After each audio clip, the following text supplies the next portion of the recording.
బ్రదర్స్లో ఏం చేయాలో అది మేము చేయలేకపోతే దూరంలోప్పటికీ మీరు అన్నీ చేశారు కాబట్టి మీ అందరికీ వందనాలు చెల్లిస్తున్నాము. ప్రత్యేకంగా అమృతి కుటుంబానికి చాలా ధన్యవాదాలు తెలుపుతున్నాం. మరి కొన్ని విషయాలు నాకు పాతయన్నీ జ్ఞాపకం వస్తున్నాయి ఇక్కడ. మరి పిల్లలు అందరూ కూడా అమృత పిల్లలు కానివ్వండి, ఏసన్న పిల్లలు కానివ్వండి, మా పిల్లలు కానివ్వండి, మా చెల్లెళ్ళ పిల్లలు అందరూ ఇక్కడ అందరం ఉన్నాం. ఆల్మోస్ట్ 90% ఉన్నాం. మేమెన్నడూ కూడా ఒకరికొకరు కొట్లాడుకున్నటువంటి సందర్భాలు లేవు. మేమందరం కూడా ఎంతో ప్రేమగా ఉన్నాం. అందరం కలిసి జీవించాలి. మరి రత్నమ్మ హాస్పిటల్లో ఉంది. ఒక 2-3 నెలలు ఎంతో బాధ అయింది. మరి నేను అక్కడనే బోడబండలో ఉన్నాను. కానీ ఆమె ఇచ్చిన సాక్ష్యం ఏంటంటే, నాకు మా అన్నని నా దగ్గరికి రావద్దనండి. ఆమె బాధలో ఉండి కూడా అన్నను నా దగ్గరికి రావద్దనండి ఇప్పుడే అని చెప్పి అనే చెప్పడం. దాన్ని బట్టి ఇక్కడ మీరు అర్థం చేసుకోవచ్చు. ఎందుకు రావద్దండి? మా ఆయన బాధపడతాడు, నన్ను చూసి మా ఆయన చాలా బాధపడతాడు కాబట్టి అన్నని ఇప్పుడు నా దగ్గరికి రాలేయద్దని చెప్పి సరే నేను కూడా వీలైందో ఎత్తుకుని చాలా రోజులు నా ఫంక్షన్ రోజు మాత్రమే చెల్లి దగ్గరికి పోయాను. తర్వాత లాస్ట్ కామెంట్ డే రేపు ఎల్లుడు చనిపోతుందంటే ఒక 2 రోజుల ముందు అటు చెప్పినా ఏమంటే ఒకటి చెప్పిన, అమ్మ నీకు ఏం కావాల్సి చేస్తారో, ఎంత ఖర్చు అయినా పెడుతుంటా, నువ్వేం భయపడకు. ఆ విధంగా కొన్ని ఆదరణ వాక్యాలు చెప్పి ఆ 2వ రోజు అయినా చనిపోయింది. సరే వాటి ఎవరు ఇట్ మేబీ దేవుని సన్నిలో ఉన్నట్టు మనం సంతోషిస్తాము.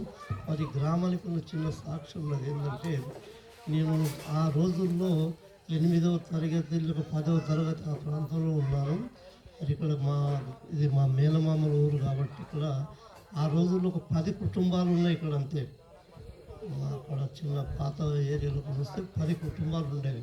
మా మామూలు 3 అన్నదమ్ములు, మేనమామలు, తర్వాత ఇంకొక సెట్ ఉండేది. వాళ్ళు కూడా 3 అన్నదమ్ములు ఉండేది. నాగప్ప, సమ్మప్ప, ఇల్లప్ప, మా మామూలు రామప్ప, బొగులప్ప, తర్వాత నర్సప్ప. ఈ విధంగా మా 6 ఫ్యామిలీస్ అనుకున్నాం. ఇక అక్కడ నర్సప్ప, తర్వాత ఇక్కడ నాగమ్మ, ఏదో ఉన్నాయి. Almost 10 families. వీళ్ళందరూ కూడా ఏం చేసేవారంటే, క్రిస్మస్ వస్తే నేను మా ఊరికి వెళ్ళి ఇక్కడికి రావాలి, క్రిస్మస్ ఇక్కడ చేయడానికి రావాలి. వాళ్ళు ఎంత సంతోషంగా జరుపుకునేవారంటే, అప్పటికి ఇక్కడ ఎక్కువ క్రిస్టియానిటీ లేదు ఈ ఊర్లో. ఎప్పుడు ఇది సంవేర్ 60-65 ఆ ప్రాంతం లోపల. కాబట్టి అప్పుడు నేను మా ఊరికి వెళ్ళి ఇక్కడికి వచ్చి నేనే జెండా పేపర్స్ తీసుకొని రావాలి, కత్తరేయాల. మా అందరు పెద్దోళ్ళు ఉంటుంది. సరే మరి మా కుటుంబం అందరూ కూడా గురువులు. సో ఆ విధంగా కొన్ని సంవత్సరాలు నేను ఇక్కడికి వచ్చాను.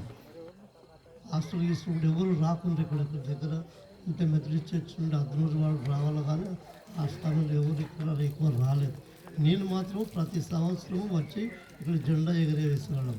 ఇంక అంతేకాకుండా ఇక్కడ ఉన్నటువంటి ఒక పద్ధతి ఏంటంటే, అందరు ఆ రోజుల లోపల ఇంటింటికి 5 మంది ఉంటే 5 మందికి ఇద్దరు వేస్తారు.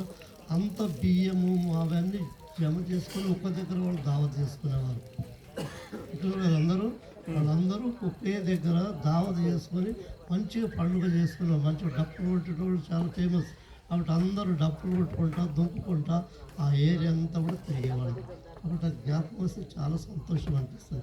ఎందుకంటే ఆ రోజుకు ఈ రోజుకు ఈ గ్రామం చాలా ఎదిగింది. దేవుని లోపల అది ఎంతో ఎదిగింది. కాబట్టి ఐ రియల్ వెరీ హ్యాపీ, చాలా సంతోషపడతాను. ఇదిగా మా చిన్నమ్మ ఇక్కడ ఉండేది వనంపల్లి. అది కూడా చాలా భయంకరమైన స్థితిలో ఉండేది పరిస్థితి. చిన్నగా ఉన్నా కానీ మరి ఆ పరిస్థితులు అక్కడ చాలా విగ్రహారాధన ఎక్కువ ఉండేది. కానీ ఇప్పుడు అక్కడ చూస్తే కూడా చాలా అంటే దేవుని భక్తులు ఎదిగారు. ఈ ప్రదేశం అంతా కూడా దేవుళ్ళు అధికంగా ఆశీర్వాదపడి ఎదుగుతున్నారు. దాన్ని బట్టి గ్రామంలో పనిచేస్తున్నటువంటి అయ్యగారులందరూ కూడా నా యొక్క కృతజ్ఞత తెలియజేస్తున్నట్టున్నాను. ఎందుకంటే ఇవి చాలా వెనుకబడ్డ గ్రామాలు. మరి వాళ్ళు ఆర్థికంగా బలహీనంగా ఉన్నప్పుడు కూడా ఇప్పుడు దేవుళ్ళు వాళ్ళు ఎదుగుతున్నారు. కాబట్టి ఐ రియల్లీ హ్యాపీ. కాబట్టి మరొకసారి ఒక కూటమి ఏర్పాటు చేయడానికి చెల్లిస్తూ ఉంటున్నాను. ఇంకా ఒక చిన్న ట్రాజడీ ఏంటంటే, ఇక్కడ మా చెల్లెది మెమోరియల్ సర్వీస్ 6వ తారీఖు చేయాలి. మా 5వ తారీఖు నా భార్య చనిపోయింది. ఎట్లా అంటే విచిత్రమైన సాగు జరిగింది.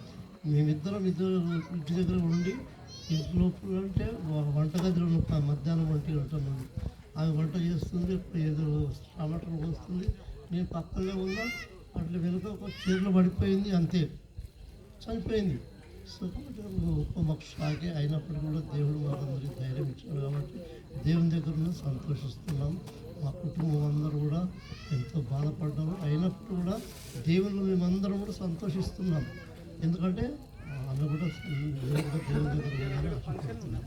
ఈ చిన్న మాటకు దీవించి ఆశ. Thank you.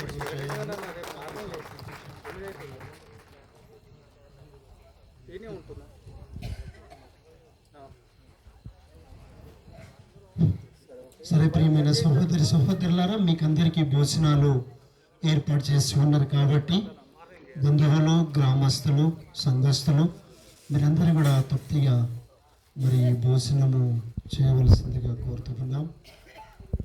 ఏర్పాటు చేస్తారు అక్కడ.